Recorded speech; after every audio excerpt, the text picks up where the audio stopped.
Okay, we're going to spend the next few lessons talking about the Industrial Revolution here in America. Now, it doesn't begin in America. It actually begins in England, but people and ideas bring those ideas over to America, and it absolutely explodes here in America.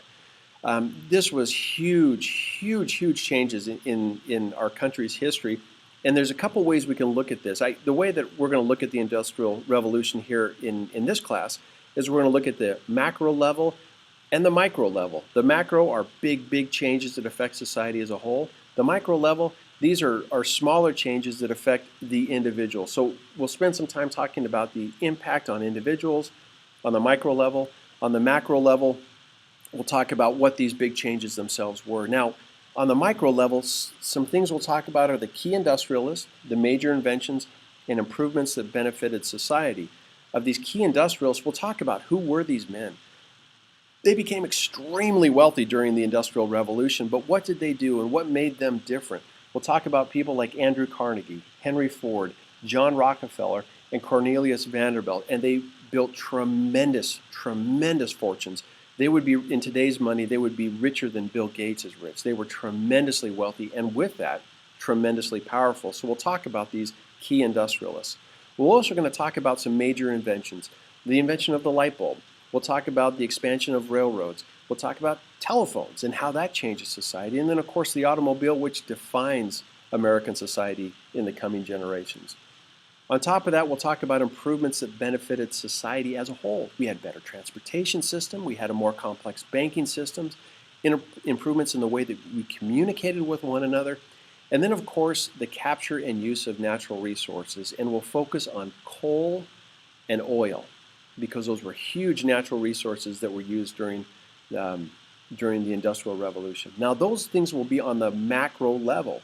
Now on the micro level, like I said, I want to focus on the individuals here. So we have something called farms to factories, which occurred. People leaving the farms, or fewer and fewer farms, more and more people, instead of working on farms, now they're working in factories and they're living in urban, crowded settings. It's a huge shift in American population. We'll talk about waves of immigrants because we absolutely had wave after wave of immigrants that came from various parts of the world. And they came to America the hope was looking for a better life.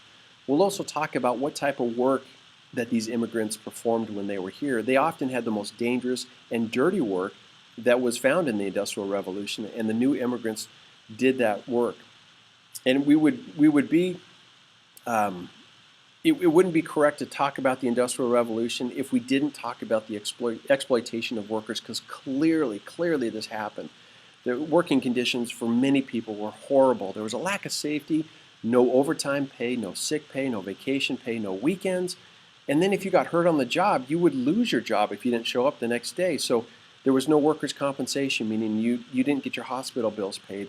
And then you didn't get paid when you were still injured and couldn't go back to work. Those things have changed. We've also changed child labor.